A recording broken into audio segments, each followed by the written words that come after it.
Estamos de regreso aquí en Ahora por la Mañana a través de Ahora TV 14 TV. Vamos al cronómetro. Cronómetro, como cada jueves traemos una personalidad de la vida política, social y económica de la República Dominicana. Y en este momento estaremos conversando con un abogado, politólogo, diplomático de carrera y experto en temas internacionales. Pero hoy vamos a tratar simplemente política local. Estaremos conversando en los próximos minutos con Elid Fernández. Buenos días, Elid. ¿Cómo te sientes? Daniel, un privilegio para mí poder estar ahora por la mañana, en el cronómetro. Así mismo es. Elid, vemos que la ley prohíbe que los precandidatos, que los posibles candidatos en la contienda electoral venidera se pongan a aspirar desde ahora, y vemos que el partido de gobierno tiene como 10 precandidatos que están haciendo campaña. ¿Qué tú opinas sobre eso? No es correcto. Lo que dice no está pegado a la ley ni está pegado a ninguna resolución. La libertad de reunión y la libertad de asociación es un derecho humano fundamental. Por lo tanto, toda persona puede hacer su actividad. Ahora lo que tiene que hacerla en espacios cerrados. Lo que no está permitido es el proselitismo para cuando usted es funcionario público o cuando usted es una entidad o cuando usted no es coherente en política. Y usted me preguntará, doctor Wilson, ¿qué significa no ser coherente? Simplemente veíamos un PRM que reclamaba regularmente al Partido de la Liberación Dominicana el hecho de que sus funcionarios estaban en campaña y aspirando. Entonces hoy pienso que el PRM y el presidente Abinader deben ser coherentes y hacer lo mismo, poner un poquito de control, y el que va a presentar sus aspiraciones lo que debe distanciarse del cargo. Ahora bien, ni la Junta Central Electoral ni ninguna ley objetiva puede estar por encima de un derecho fundamental, que es el derecho a asociarse, el derecho a reunirse. Lo que usted no puede hacer es proselitismo en las calles, en el marco de la campaña, pero usted puede llamar amigos, reunirse y seguir haciendo su proyecto. Lo malo está cuando usted lo hace desde la función pública. Pero en el caso, por ejemplo, de estos funcionarios, en el caso, por ejemplo, de Carolina, en el caso de Wellington, de David, ellos hacen encuentros. Entonces, tú dices que eso es permitido, no, pero cuando lo publicitan en las redes... No, me refiero a que usted... Olvídate de un cosa, te acabo de aclarar tajantemente, que cuando lo haces en el derecho que tú tienes de elegir y ser elegido. Tú puedes promoverte. Ahora bien, libre asociación. Lo que no puede hacerlo desde un puesto público. Por lo tanto, si tú estás al frente de un ministerio, de una dirección o de algún puesto electivo, en el momento que tú piensas aspirar a un puesto, debe distanciarse del puesto. Incluso hay un tuit muy interesante que el presidente Luis Abinader acaba de anunciar, que él es un presidente honesto y que cualquier funcionario de su gobierno que siga o continúe con aspiraciones proselitistas tendrá que separarse del cargo. ¿No estaría favoreciendo Leonel Fernández a Leonel, Luis Abinader, con esto? Bueno, mira, en el caso de la partidocracia dominicana tenemos 3 grandes partidos: PRM, PLD y Fuerza del Pueblo. Ahora mismo en el PRM hay problemas con tantas aspiraciones, 11 precandidatos presidenciales. Ya eso uno puede preconizar que ahí va a haber un poco de problemas, de excepciones. En el caso del Partido de la Liberación Dominicana hay una lucha tenaz entre 2 facciones. Hay una de Abel y la otra de Francisco Javier, donde ahí seguro habrá problemas, porque hay muchos cegos por ahí. El único partido que está consolidado con un solo candidato se trata de la Fuerza del Pueblo. Por lo tanto, cualquier proceso le va a favorecer en virtud de que ellos están unificados en torno a un candidato. Vi que Luis Abinader invitó a Leonel Fernández a la Cumbre de las Américas, donde es un encuentro de presidentes. ¿Cómo tuvo esta invitación? Bueno, en el caso de la Cumbre de las Américas se invitan empresarios, personalidades, y estuvo muy bien, ya que el presidente Fernández es una connotada figura en el plano nacional e internacional. Lo que me llamó poderosamente la atención es que debió invitar también a Danilo Medina y a su amigo Hipólito Mejía, y no ocurrió. Pero que se sumen personalidades de este tipo en el marco de las actividades que llevará a cabo la República Dominicana de cara a la Cumbre de las Américas, yo lo veo como positivo. ¿No ha sido muy permisible la Junta Central Electoral, a pesar de haber hecho un comunicado y pronunciarse en varias ocasiones el presidente de la Junta respecto al proselitismo, y ver que los precandidatos están ahí, como que no pasa nada? Eso sí lo vemos, que la Junta a veces es muy dura cuando se trata del Partido de la Liberación Dominicana. Yo pienso que también debiera hacer un llamado, aprovechando esta coyuntura del tuit que puso el presidente Abinader, aprovechar esta coyuntura y también llamar la atención a los del PRM y de otras organizaciones políticas, porque a veces la Junta es muy dura con el PLD, pero entonces está todo el mundo en la calle en proselitismo. ¿Tú crees que este tuit no sea como hace el presidente, que dice, bueno, estamos en austeridad, o sea, y de repente, como quiera, sí, siguen derrochando? Sí. Bueno, yo pienso que el presidente está llamado a ser coherente, Daniel, porque veíamos cuando eran oposición que tanto el presidente Abinader como los líderes del PRM hacían llamados a que los dirigentes del PLD que aspiraban a una posición pública renunciaran de sus puestos porque estaban haciendo uso indebido de los recursos del Estado. Por lo tanto, ahora lo que vemos es eso también, uso indebido, porque, por ejemplo, cuando Víctor de Asa convoca una actividad masiva, lo está haciendo con gente de la Liga Municipal Dominicana, pero cuando lo hace mi amigo y hermano Wellington o lo hace Carolina, se puede llamar poderosamente la atención el uso indebido no solamente de recursos, sino pudiera ser de bienes, como una camioneta o un vehículo. Por lo tanto, hay que ser un poco cuidadoso. Y yo, como politólogo, reitero que en política la coherencia es fundamental. Vimos a Roberto Álvarez recientemente que estaba en el Consejo de Seguridad de la ONU hablando sobre el tema haitiano. Y he visto que también este gobierno, desde que inició en el año 2020, ha estado cantaleteando eso de la comunidad internacional. ¿Ha agotado la vía correspondiente? ¿Está haciendo lo correcto el gobierno de Luis Abinader? Porque como que no le hacen caso. Bueno, Daniel, mira, hay que hacer un acto de reconocimiento al presidente Abinader y al canciller Roberto Álvarez. Lo que han hecho es loable. 16 audiencias del Consejo de Seguridad del canciller Roberto Álvarez ha estado presente clamándole a la comunidad internacional a que le busquen una solución. Hay parte de la comunidad internacional que entienden erráticamente. Oye, hago hincapié aquí en el cronómetro, ahora por la mañana, Daniel, que hay parte de la comunidad internacional que entiende que debe haber una salida dominicana al problema haitiano y eso no es posible. La comunidad internacional ha abandonado a Haití y por lo tanto nosotros hemos quedado, como decimos los politólogos, arando en el desierto, sin ningún éxito, pero seguimos clamando ante la comunidad internacional. Reitero, lo que ha hecho la Cancillería Dominicana en la persona de su canciller Roberto Álvarez es correcto. Tocar la puerta de la comunidad internacional, pero una comunidad internacional que ha estado ciega, sorda y muda de cara al problema haitiano.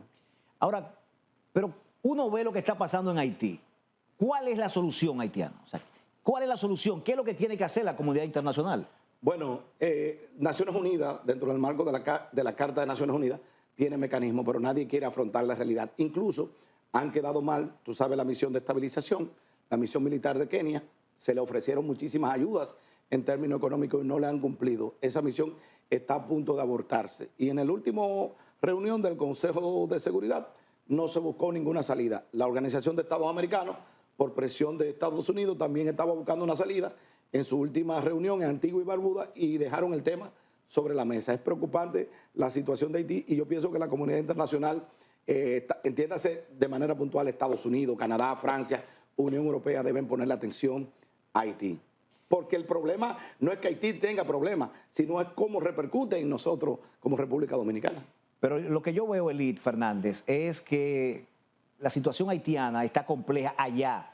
Pero entonces vemos como una permisibilidad por parte de los guardias en la frontera para que pasen para acá. Todas esas fronteras son porosas y se prestan para todo tipo de negocios y cosas. Incluso, Daniel, antes era un enigma cuando te decían a ti, te vamos a trasladar a la frontera, era como una especie de castigo. Un castigo. Hoy día esos puestos son hasta comprados porque es un premio cuando te mandan a la frontera. Oye, cómo ha cambiado dicotómicamente el asunto.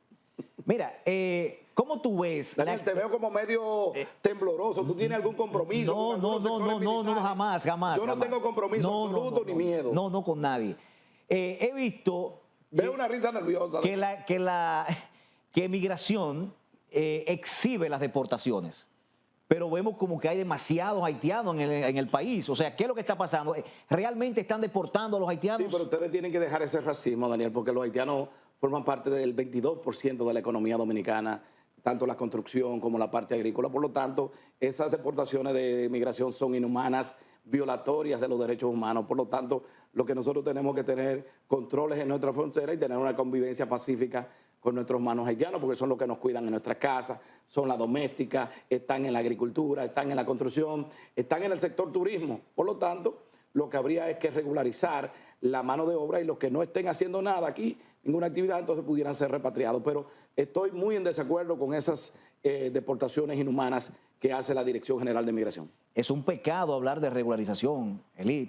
Bueno, Daniel, aquí con muchos radicales que eso, hay. yo no tengo miedo, esos son racistas, pero cuando tú investigas de ellos, el que le cuida el edificio es un nacional haitiano. Mira, de cierta forma, hemos visto que en migración, aparte de lo que está haciendo de las deportaciones, recientemente murió una estadounidense, producto de que la tuvieron en aislamiento, a raíz también de que ella escribió de que le dieran sus medicamentos y no se los suministraron. Entonces, ¿cómo es posible que el presidente de la República, el que emite un tuit, diciéndole a los precandidatos del PRM, a los presidenciables, de que lo va a quitar del cargo, que dejen el cargo, pero entonces no quitan al director de migración? El caso de la joven rusa nacionalizada norteamericana es una vergüenza mundial. En cualquier parte del mundo que hubiese ocurrido eso, hubiese sido un escándalo. Aquí pasó y desapercibido. Es lamentable lo que ocurrió, una persona apresada de manera irregular, con un proceso de habeas corpus y no hay un responsable. También recordarás el caso de Zudinska Konansky, que no tiene quien le escriba. Hoy tú y yo en este espacio, el cronómetro la estamos mencionando, pero ni el Ministerio Público, ni la policía, ni Interior de Policía, ni Inmigración, nadie ha vuelto a hablar del caso de la joven norteamericana de origen indio que desapareció en nuestro hotel hasta el día de hoy. Nadie ha vuelto a hablar de ella. Una irresponsabilidad de las autoridades, tanto policiales como investigativas, como el Ministerio Público. Y el caso de la joven rusa, nacionalizada norteamericana, que murió en el centro de detención, algo inhumano, una especie de campo de concentración que tenemos ahí, donde la gente ninguna persona puede ser apresada bajo la Constitución Dominicana, detenida por más de 48 horas sin que sea presentada ante un juez. Por lo tanto, aquí no hay garantías de nada. Y eso, que la República Dominicana es miembro, oye esto, Daniel, lo que te voy a decir, no sé si tú tienes miedo o los dueños de este canal están comprometidos. No. La República Dominicana es miembro del Consejo de Derechos Humanos de Naciones Unidas en este periodo por 2 años. Entonces no puede darse el lujo un país que sea miembro del Consejo de Derechos Humanos de tener situaciones como la que se presentó y la que se presentan ahí en el ex vacacional de Jaina, hoy convertido en un campo de concentración. No solamente eso, sino también que la esperan a las parturientas y a los que van a acudir a buscar algún tipo de atención médica en los hospitales, lo buscan para deportarlos. Eso es inhumano, eso no se puede hacer, eso es violatorio de los derechos de las personas. Y que somos signatarios de Bueno, somos signatarios de todos esos acuerdos, pero no solamente signatarios. Oye lo que te estoy diciendo, la República Dominicana es uno de los países que en este periodo es miembro del Consejo de Derechos Humanos, que es el más alto organismo de Naciones Unidas en materia de derechos humanos, por lo tanto resulta contradictorio. Elit, volvemos a la política. Local. Tenemos Leonel Fernández. Leonel Fernández mide en las encuestas muy alto dentro de la Fuerza del Pueblo. Pero cuando a Omar Fernández se le mide, entonces está por encima de su padre fuera de la Fuerza del Pueblo.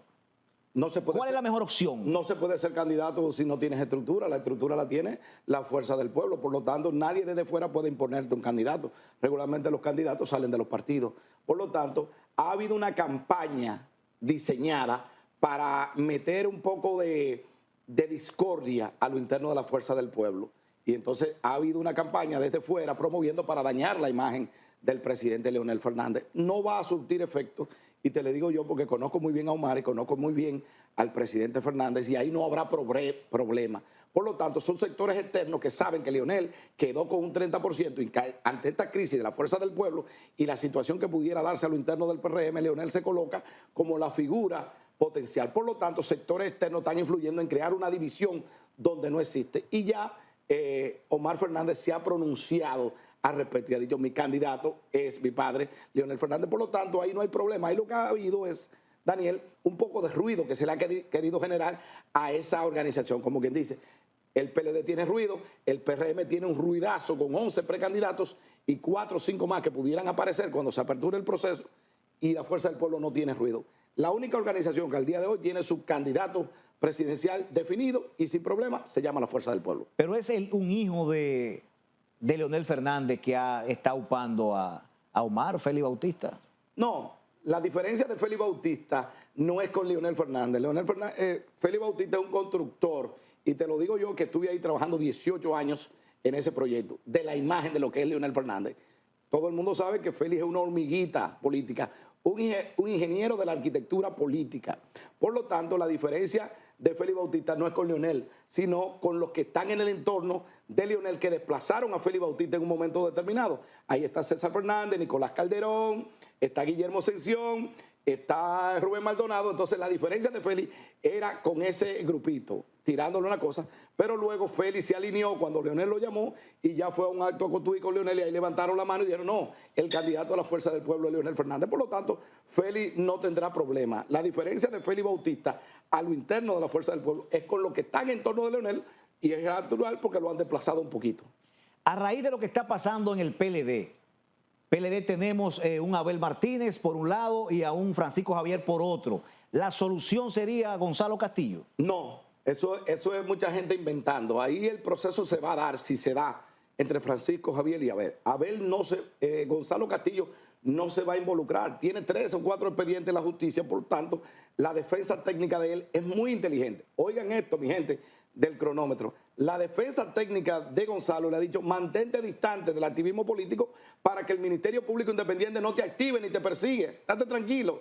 Y entonces, ahora mismo Gonzalo está en los procesos que va a tener en la justicia, que se van a extender hasta el 28, 29.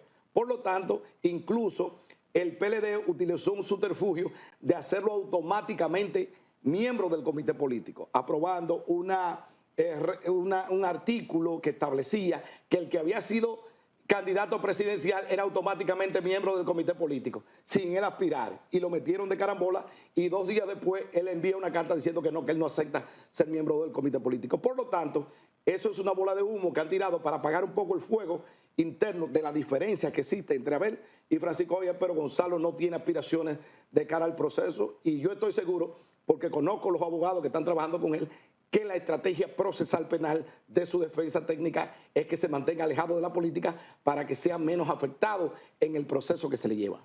Pero ¿y si en esa hora 50 minutos que duró reunido el presidente de la República con Danilo se trató ese tema? Bueno, deja a Gonzalo tranquilo. Tengo que decirte, tengo que confesarte, Daniel, que ahí se habló de todo, menos del tema de migración, del tema haitiano, de los temas vinculados a las repatriaciones haitianas. Ahí se habló de todo en esa hora y 50 minutos. Porque veo a Danilo que está ahora como sacando pechito y está ahora... La política es el arte de conciliar ideas, de conciliar pactos, y todo es posible. Elit, según tu experiencia, ¿quién entiendes tú que será el candidato de los 3 partidos? O sea, Fuerza del Pueblo, PLD y del PRM para el 2028. Bueno, Daniel, la política no es estática, pero el día de hoy el candidato a lo interno del PLD lo será Francisco Javier García, porque tiene la estructura del danilismo, totalmente lo apoya. Danilo, que debió ser árbitro en el proceso, desgraciadamente no lo es. Toda la estructura de Danilo Medina está apoyando a Francisco Javier. Por lo tanto, Danilo es técnicamente el dueño de esa organización política. Por lo que tanto, mi amigo Abel no tiene la menor posibilidad. Por eso Abel está incidentando cualquier proceso interno que se haga ahora. No tiene la menor posibilidades. En la Fuerza del Pueblo el escenario está pautado y sabemos que ahí no hay problema. Leonel Fernández será el candidato de esa organización.